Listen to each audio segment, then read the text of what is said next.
KFI, Mo Kelly. We're live everywhere on YouTube, Instagram, and the iHeartRadio app. It is Monday, but what a glorious Monday it is. I can say the traffic wasn't too bad for me. I hear it was hell for Mark and Tuala, but that's not my problem because, as Mark says, it's always about me. So my drive was rather enjoyable. Thank you very much. I have never once said that. Oh, it's always about you. Yes. Oh, that I say all the time. Yes. Not me, because I'm not an insane egomaniac. But No, yes, it is all about you. I'm only somewhat slightly, just barely narcissist tendency. If you say so, Your Highness. No, I don't know about Your Highness. I think that's a little bit much. Did you have a good weekend, my liege? How about dear leader? Yeah. Actually, I did. It's interesting that you mentioned the weekend. Saturday morning, I went to work out at Claudine Cooper's free public workout. Oh, you got to do that in the morning, don't you? Yes. Oh. It starts at it's pretty much on time, about 9 a.m. Got there, and there were about maybe 50 to 75 people. And she's trying to kill all of us. I don't care what anyone says. She says, you can go at your own pace. Don't worry about it. Don't try to keep up. But, being a guy, the last thing you want to do is lag behind 65 other people. So I'm killing myself trying to keep up and act like I'm not really struggling to keep up. So she really isn't the nice exercise. Oh, lady. no. She's polite, but she's not nice. There's a distinct difference. I mean, a drill instructor can be polite at times, all right? Not nice. She was trying to kill us. I say us because I looked over at one point and there was Carnisha, and I didn't know that she was coming. I didn't know she was going to show up because earlier that morning, Daniel had texted me and said that he couldn't come. So I'm thinking like neither Daniel nor Carnisha are coming to the free community workout with Claudine Cooper. And I saw Carnisha, and I won't say the look that she had on her face. I'll let her explain the hell that I could tell that she was going through. Carnisha. Mo, you did warn me that Friday. You said it's going to be hard. You think it's easy, but it's going to be hard. And when I got there, I was not expecting the intensity that took place. I have to say, I was sore all weekend. I didn't like the fact that there were women 30 years older than me. Am I lying? Yes. Who were having fewer issues with the workout than me. They were not struggling as they were. Yeah, because for me, my hips are hurting, and Claudine is notorious for doing squats. Yes. Okay, oh my God. You're like sitting in a chair for 45 minutes, except there's no chair there. And I see all these people who should not be, should be struggling more than me. Okay, and they're not. And so my ego is like, okay, we're not going to make it. Wait, Carnisha, do you remember the guy who was like maybe 6'2" or so, who was a basketball uniform? Yes. And he just said, I quit. He quit. He walked off. He walked off. And he had to have been younger than me. He just quit. So the struggle was real on Saturday, but it was necessary. I'm glad that Claudine did put us through our paces. If you have a chance to work out with Claudine Cooper, by all means, see her on Saturdays for her free community workouts at 9 a.m. But that was Saturday. Sunday, I didn't do anything except stay in the house and watch TV and recuperate because, like Carnisha, I was really sore. And after a certain point, you're not expecting to be that sore where it makes it difficult to walk up and down the stairs. And so I said, let me just stay downstairs, watch some TV. And that's what I did for Sunday. And here we are Monday. We are back at it. We have so much to cover today and this week. It's day 5 of waiting for Eddie, as in waiting for Eddie Murphy. No, nothing has happened yet. No declination, no type of regrets as far as coming on the show. So as far as I'm concerned, we are still in the mix. For those who don't know, let me reset. We sent out a request to Eddie Murphy and to Amazon Prime. We have connections over there. We've done things with Amazon Prime Video before to get Eddie Murphy on the show. I said, it is my one must-have interview. If there's any person that I want to interview more than anyone in the world, it's Eddie Murphy. And there's been this ongoing joke about his personal publicist, Arnold Robinson, over at Rogers and Cowan, who keeps shutting me down every single year. I send a request. He'll send a decline like 30 minutes later. I was like, wait, can you at least consider it? I mean, it's considerate that you sent me a response, but can you at least consider my request? And we've always hit a brick wall within minutes. This time, not so much so far. Now, it could be that he thinks even less of me now and has no intentions of responding. No. Hush your mouth. We must keep our eyes on the prize. He is thinking about it. He is considering it. He is saying to himself, Mo has always been respectful, been humble in his request. He's always afforded me plenty of time. On this film, on this one, let me take this request more serious. We'll see. We shall see. There are a number of people. Hopefully they are listening right now, watching right now on YouTube to get a better sense, to better assess this show and the fit for Eddie. And I understand that, if only because of working in entertainment, you always have to protect the talent. In their case, it's Eddie Murphy. You're not going to put him in a situation where they feel that he's going to get embarrassed or it's not going to be a good fit to generate good content. I completely get that. In other words, they're going to vet me through and through.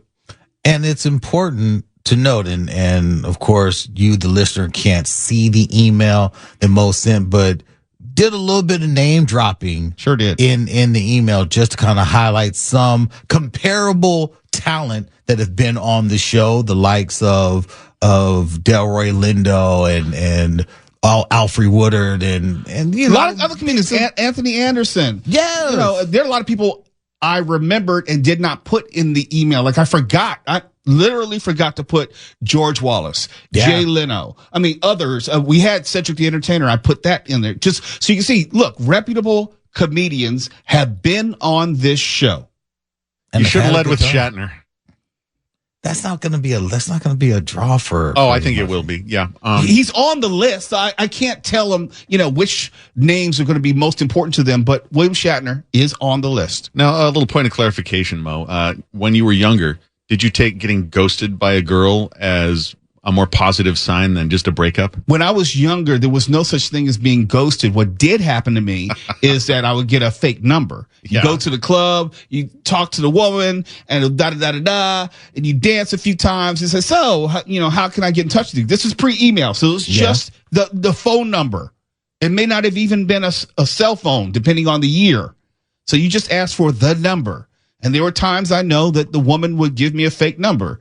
And you run into that woman, next time at the club. Yeah, but that's all a part of the game, Mark. You play the numbers game just to get the number. When you're out with your boys, you get as many numbers as possible. That one number that you may not even thought about turns out to be a real one. And now you and your boys are like, yeah, man. I feel like you're not really responding to the spirit of my question, though, which is, if you get blown off, does that still leave a remnant of hope with you as opposed to just being told to get lost? I would think that I've been blown off respectfully by Arnold Robinson for the past 15 years.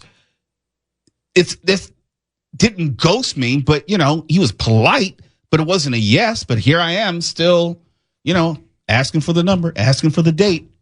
Want to take her out, as they say. I want you to know I'm going to be here for you like Ducky, Mark, when you're let down. Mark, look, we are not dealing. Is that Pretty in Pink or 16 Candles? I think it's Pretty in Pink. I think, that one, But Ducky was a coward. No, it's not. Okay, I've never been afraid to approach anyone. Pump any Kool-Aid. That's you got to shoot your shot. I can honestly say, I think you've shot it. I've never been apprehensive about approaching a girl if I was a boy at the age at that time, or a woman. I was okay with being turned down. I would more be upset with myself if I didn't know. I would rather know. Mm-hmm. So I see. It's not about thinking that there's no woman out of my league. It wasn't that. It's just, I knew at a very young age, I had the gift of gab. Look at me now. But how should I say this? It brought a lot of good things into my life in the dating world. Because people say it's like they say like, how did you end up with her? I don't know. It must be something I said. And you think that's going to translate to Eddie Murphy? No, I think it is applicable to all facets of one's life. I see. Mm-hmm. You ever read a book called Don Quixote, Mo? I'm not chasing windmills, okay? I see. So does that answer your question? Wait, Mark, aren't you the one that was literally talking about we need to focus on The Secret last week? I forget. You know, it was a long time ago. Let me It's, remind you. No, that's It okay. was We got to you, go to Mark the news. Warner, that said, Mo, you must practice The Secret, the art of calling it into your life, Yeah. putting it out into the Yep. universe, He did say and that. manifesting it as if it was going to happen no I did matter say what. that. I have such a That guy in the skeletal right box, memory. The far right box, he did say that. It's been so long. I barely remember saying that. glad to remind but you. I I meant it don't. this way. What I'm saying is I'm not Be sure that the way. secret worked out for you. I don't think it works for everyone. That's not how The Secret works. No? It's yet to That's be not how it seen. works. Okay, no one's rendered judgment yet. We haven't gotten a no yet. You haven't gotten anything. That's right. It's Well, inconclusive. don't put that into existence. Right. That's the answer. Stop being so negative. Oh no, you misunderstand. I am 100% on your side. I just don't know. I just I don't know about that. I don't want you to I just don't know about decompensate and be a puddle of tears when it doesn't happen. I'm not fragile like you. I say, well, nobody is. KFI AM 640. We have a Metro update when we come back. We're live on YouTube, Instagram, and the iHeartRadio app. And before the end of the week, we'll be live on Facebook as well. We're just broadening the empire. You're listening to Later with Mo Kelly on demand from KFI AM 640.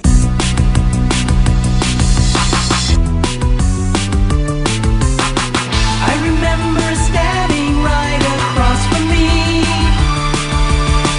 when the smelly vagrant lost his mind. I remember an old man pooping next to me on the LA Metro.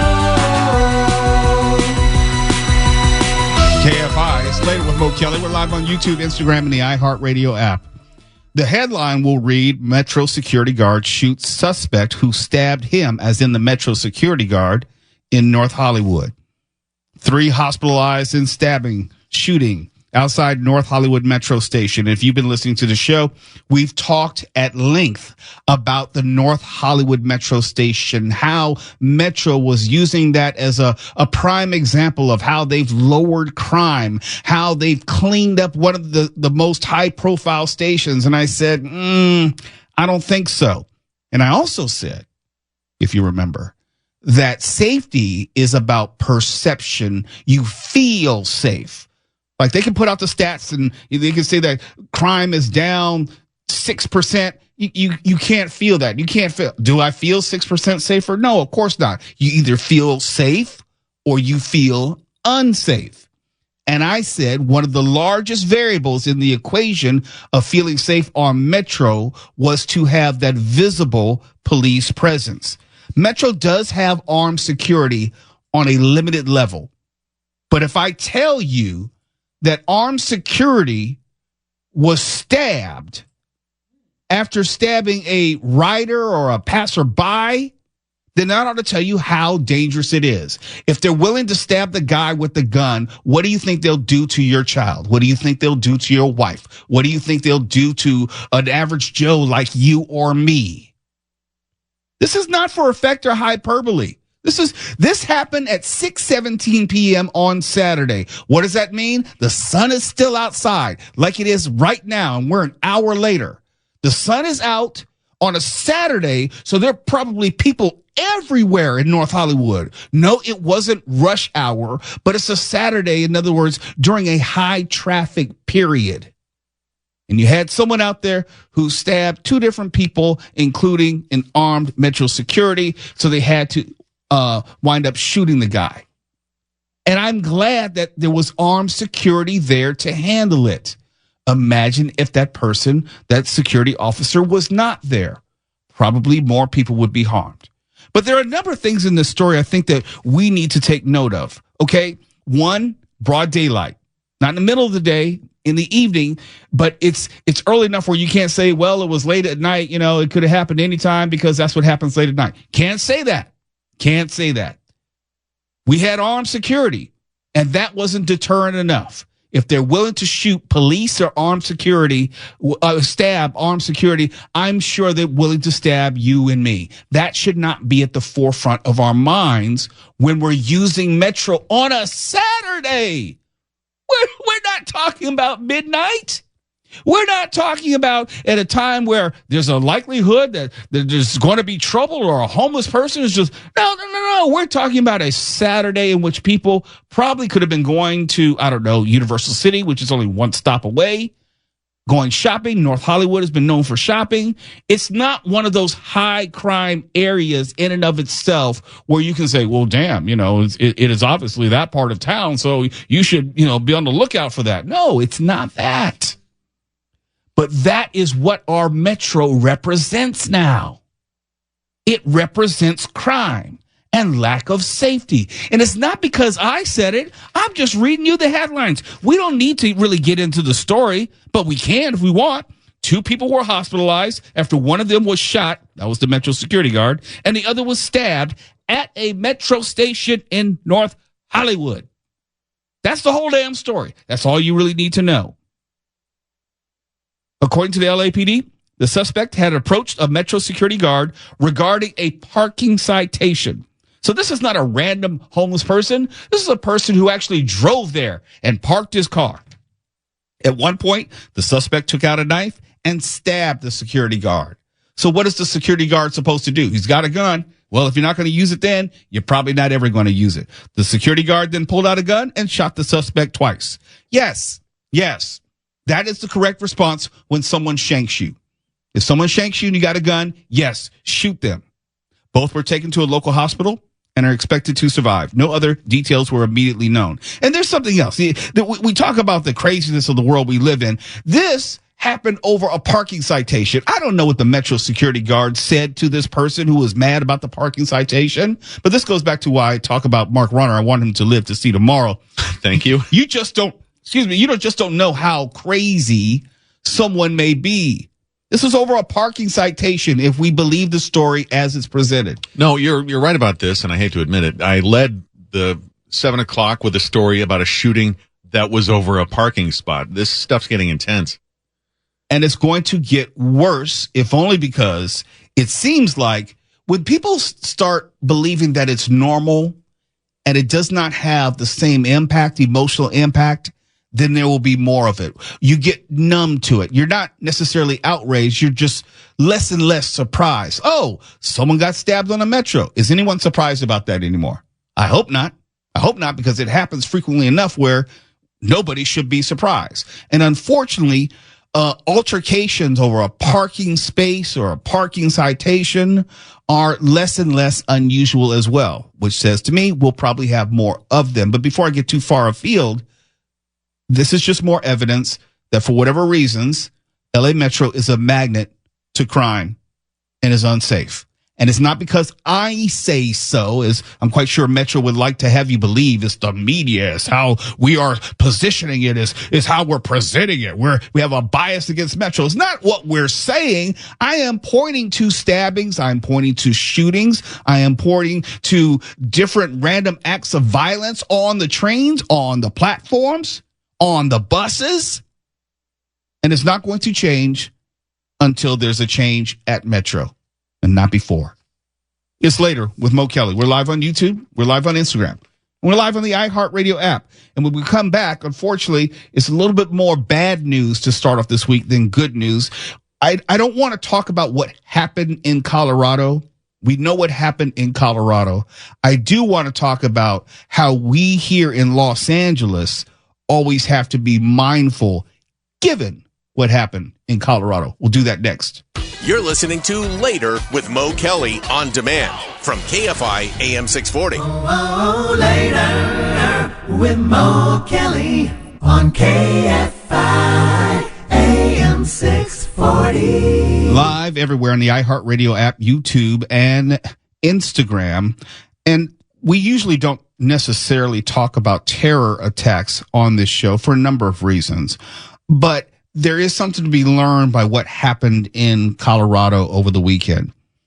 By now, you should have heard about how 4 women and 4 men between the ages of 52 and 88 were taken to hospitals in Denver for treatment yesterday, after a suspect used a makeshift flamethrower and threw an incendiary device into a crowd walking in a weekly event to call for the return of the remaining hostages taken by Hamas militants on October 7th of 2023. This is not about that, but there is a lesson which can be learned from that. And here's what I mean.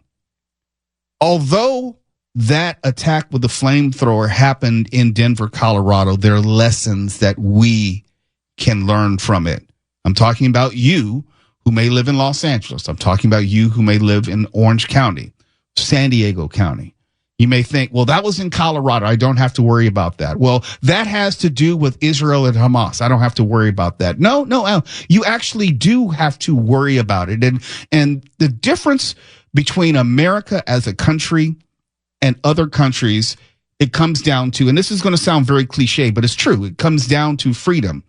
And because we do have a certain amount of freedom, we don't have unlimited freedom. But because we do have freedom, there is more of a possibility and arguably more of a likelihood that a terrorist attack is going to happen. You don't have these types of terrorist attacks in, say, Russia, China, North Korea. That's not by coincidence. That's by design. People don't have actual freedom. In fact, even when I was in South Korea, the amount of surveillance in that country severely limits the options of people to do as they please. On one hand, it prevents certain acts of violence or mass murder, but, you know, there's a cost to it. You're limited as far as where you can go. You're limited in terms of your privacy. You're aware that you're being surveilled at all times. I mean, that's just in South Korea. We don't have that here. Yes, there are cameras everywhere, but it's just not the same. If you've traveled to, let's say, Korea or China or even Russia, you know it's different. It's different. We don't have that here in the United States. But since we do have this freedom and also with it a greater danger, I would say, there's a larger responsibility for you and for me to take active roles in our own safety. There's nothing which really could have prevented what happened in Denver, from what I understand, in Boulder. I don't know exactly what law could have been on the books or what type of surveillance which could have stopped what happened and seemed to be low tech and very little preparation.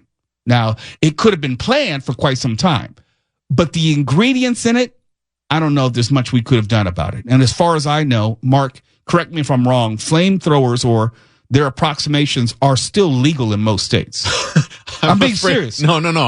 I wish I could give you a definitive answer on the legality of flamethrowers nationwide, but I'm going to have to look that one up. Yeah, I'm pretty sure, because I've had similar debates and discussions with other people about what is legal or isn't legal. Like, you can't have your own tank that you can drive down the street and you know, that you can armor. There's certain weapons and vehicles you just can't have legally, but if I'm not mistaken, you can have a flamethrower in most places.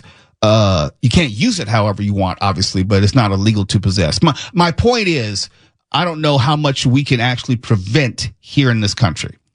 But all the conversations we have about not stopping at gas stations at night, or I may half kidding say, you know, I don't go to 7-Eleven.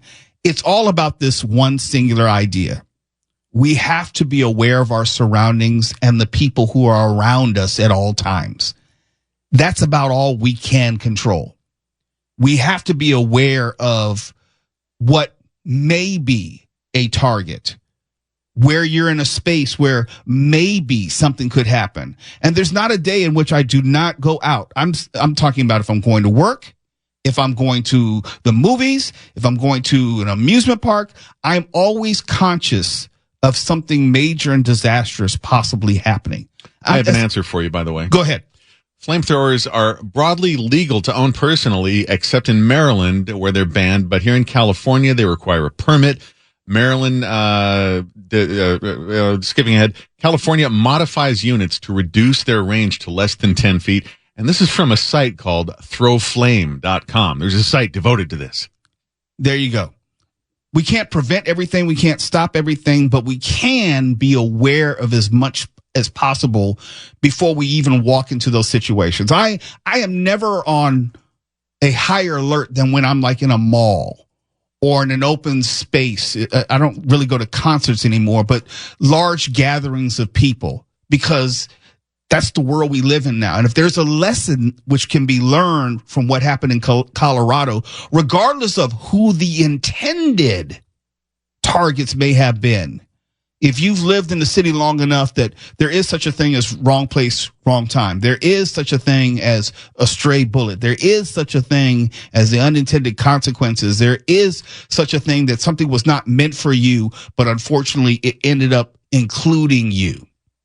The takeaway with what happened in Colorado, politics aside, the specifics aside, is that we always have to be vigilant. We always have to be first and foremost aware of our surroundings, concerned with our own personal safety, our own group safety, and then we stand a better chance if and when something could happen. I've never been in a quote unquote mass shooting, but I have been in situations a number of times in which shots have rung out.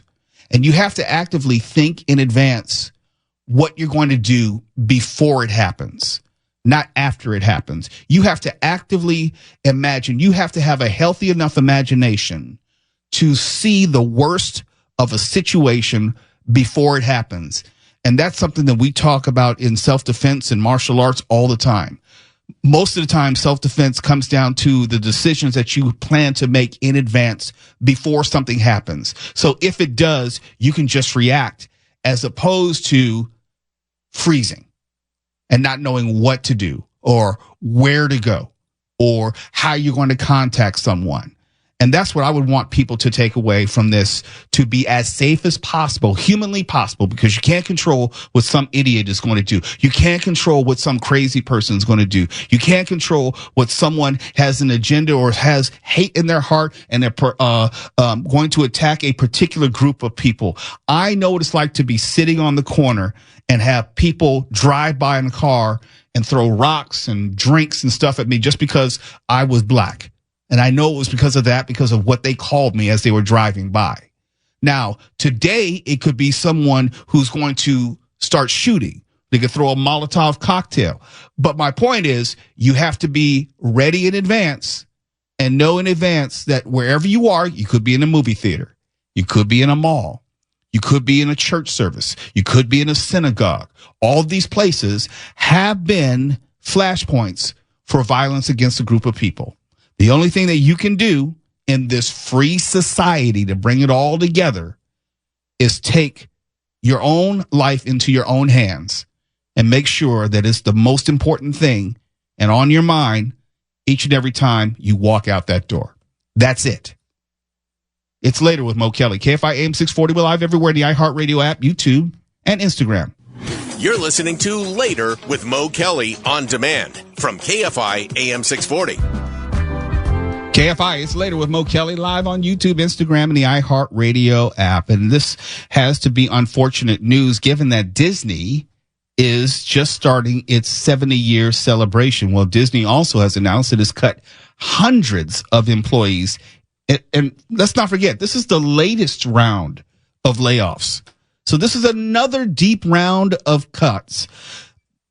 People close to the Burbank office confirmed the cuts, which are hitting film and television marketing teams, television publicity, casting and development, as well as corporate financial operations.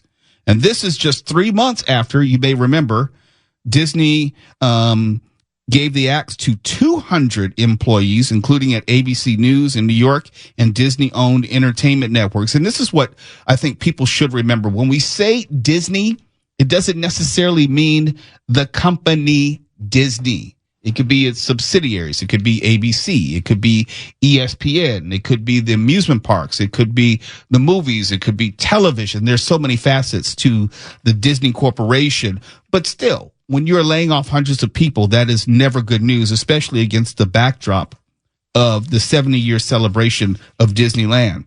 This is the fourth round of layoffs in less than a year. We knew that when former CEO Bob Iger came back to the company to reassume the role of CEO, that there were going to be a lot of changes. His predecessor, Bob Chapek, took the company in a lot of weird directions, was overcharging people at the amusement parks. He was making a lot of changes which were unpopular for supporters of the company and the brand, and also I think turned off people to the brand. So there were some financial issues. And then Bob Iger is trying to right the ship, at least financially, and that's different from the vision of the company going forward. But the fourth round of layoffs in less than a year.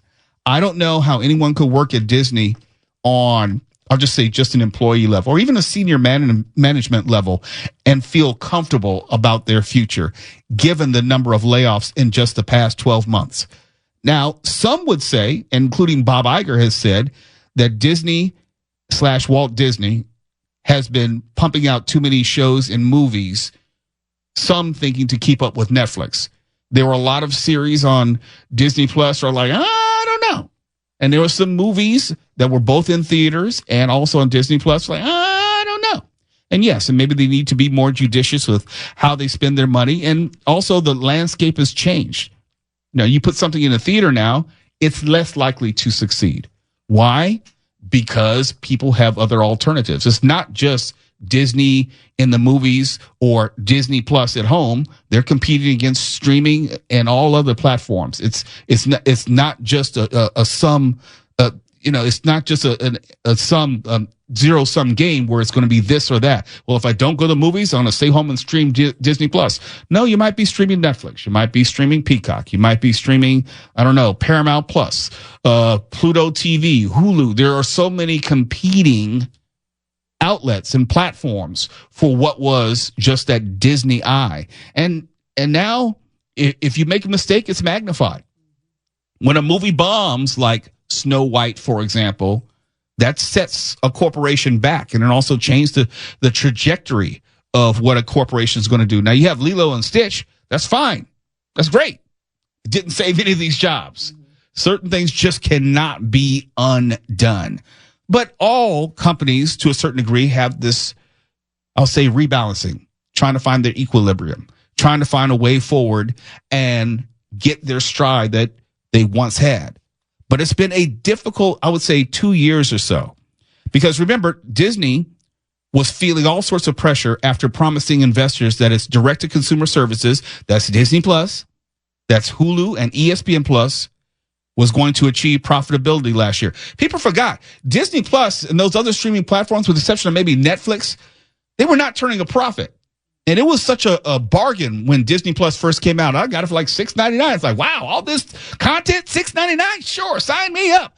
And then all of a sudden they realized that wasn't really financially feasible as a revenue generating source. And so Disney tried to pump out all these extra series and movies to inspire people to sign up and stay longer with the streaming service. And that marketing strategy has not worked. And so now they had to retrench, had to reorganize. People have been laid off. The company lost billions of dollars over several years during this strategic shift to streaming. But this last fall, it's finally started to turn around and it's turned a profit. But a lot of people had to lose their jobs in the meantime. And it's not a guarantee that people who sign up for Disney Plus are going to stay with Disney Plus. It's almost like once you get on the horse, you got to make sure that it's an enjoyable ride, or people will what? Get off the horse and go somewhere else. So this is going to be painful for Disney in the foreseeable future because they still have not gotten back to where they were. How can they do that? Well, some hit movies wouldn't hurt. You know, some great turnout this summer at theme parks wouldn't hurt. People signing up for Hulu and ESPN Plus wouldn't hurt. Some of those things, maybe all those things. KFI AM 640. It's Later with Mo Kelly. We're live everywhere in the iHeartRadio app. You're listening to Later with Mo Kelly on demand from KFI AM 640.